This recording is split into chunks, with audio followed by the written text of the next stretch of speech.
But I just wanted to ask you, I mean, Mickey, obviously this is a big milestone. You've been here since day one. I mean, this is the 10th season. How big, how special is to see the staying power and see this franchise go through a lot to get to 10 years? Yeah, it's one of those. I'm not a super nostalgic person. Those of you guys that know me probably are aware of that. But me and Alexandra have been talking about it, and you know, she's been here the last 10 years with me. Just to see the evolution of the team and where we were without having played a game before to now. I think we're about to play our 500th something game. It's just been cool to see that transformation and just go from the Railyard Dawgs being something that the people of Roanoke, are like that's a hockey team to kind of becoming part of the fabric of this community, and it's something that we're incredibly proud of, and excited to start the 10th season and get to the 20th at some point, the 25th, and so on and so forth. So it's something that's really special to all of us that have been here. Woven into that, obviously, has been Dan, and he's had a lot of success here. Can you speak to just the messages sent to the entire franchise with his contract extension and what that means for the players and them being able to buy in as well? Yeah, Dan, I think Dan, this might be his 8th year now. I forget exactly which year it was that he started, but he, year in and year out, has put a quality product on the ice. I think he's represented the team and the ownership and our logo really well over those years. So I talked to Jamie about it, and it was a pretty easy decision. There was not any tense contract negotiation or anything like that.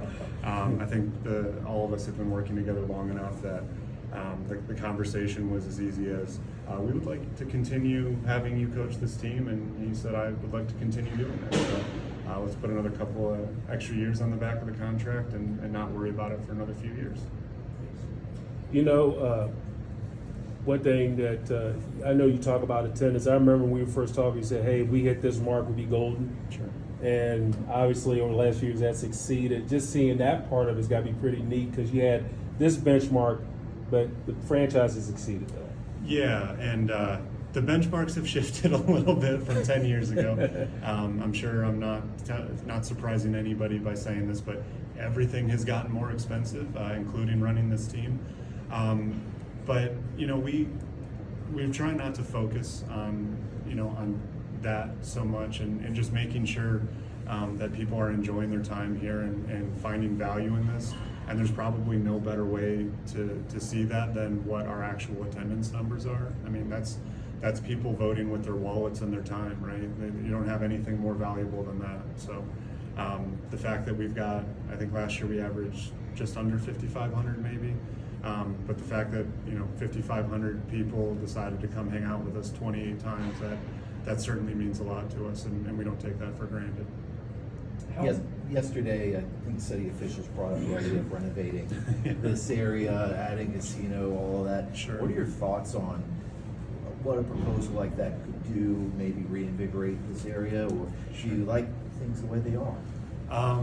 Well, I found out about 8 minutes before that announcement came out, so I'd be lying if I said I really got a chance to digest that. But I mean, more money and more reasons for somebody to come down to the Berglund Center, I don't ever think is a bad thing. Again, I would be lying if I said I'd look closely at what the plans were or what the implications or ramifications. But I got to talk to, me and Alexandra got to talk to Mayor Cobb for a pretty good amount of time after that press conference yesterday. And one of the things that he was very clear about was that they have no interest in plans that don't involve us going forward. He reiterated, and I was very appreciative of it, but he reiterated how important our team is to the Roanoke community and that we're a priority for them. So hearing somebody in that position of power say that means a lot. So we were definitely appreciative of that. I very much so trust that's what the plan is. So I'm excited to see what comes of it, though. That's certainly a big change.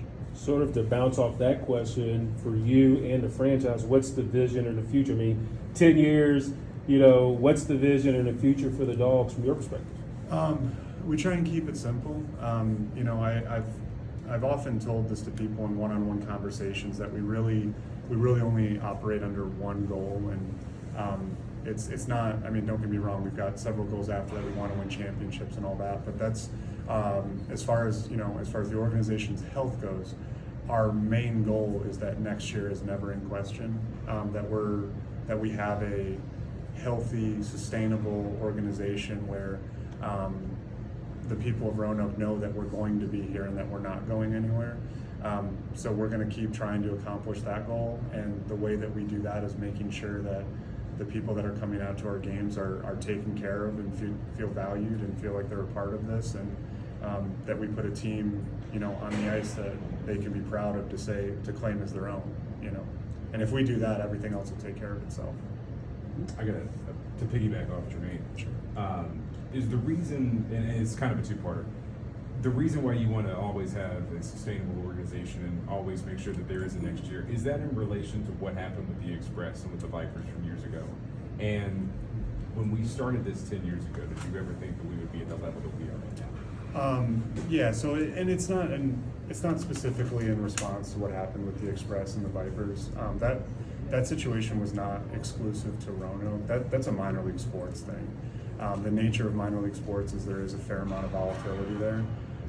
And to talk about myself personally, I was part of an organization, many years ago that it was back in Peoria. I worked for the AHL Rivermen, and that team got sold, and the Rivermen at that point were going away. So I had to stare people in the face and say, "Yeah, I'm sorry, your team is leaving." It ended up working out okay. The SPHL came in and they saved that organization, but people really invest in this and they really become passionate about this.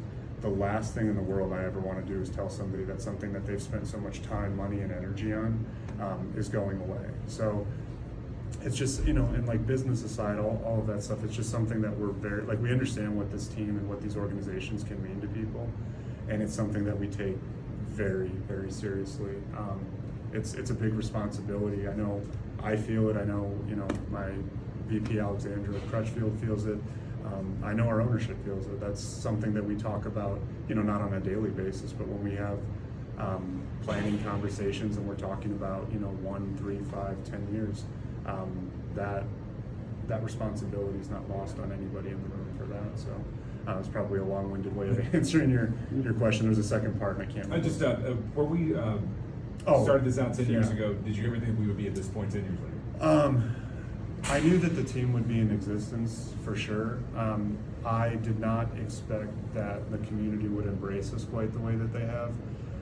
And I think that I'm okay at my job. I think I'm a reasonably smart person. I have a lot of very, very good people that work for me. I'm very fortunate that our staff is as good as they are. But the level of support that we've gotten is probably much more an indication of the people of Roanoke than it is to do with us. There really is something special going on here, and to have that many people claim this team as their own night in and night out, that probably says more about them than it does about us, and I'm very thankful for that. But I don't think that was us doing that. I think that's just the quality of this community.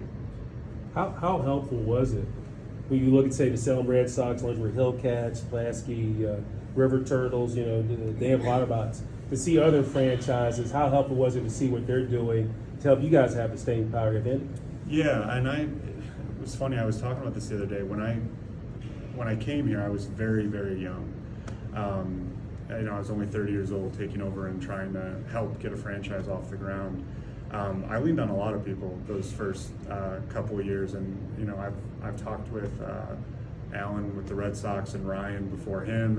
I leaned on a bunch of the elder statesmen within our league to make sure that we're doing things the correct way. But in minor league sports, and this goes across all of the sports, it's not just hockey, it's not just baseball, but it really is kind of a fraternity, and we all talk behind the scenes probably a lot more than you guys are aware of, and share ideas and successes and failures and stories and all of that stuff. So I've been fortunate that I've had a lot of people with a lot of experience that have helped me in just my role here, help be a part of putting the best product on the ice that we can.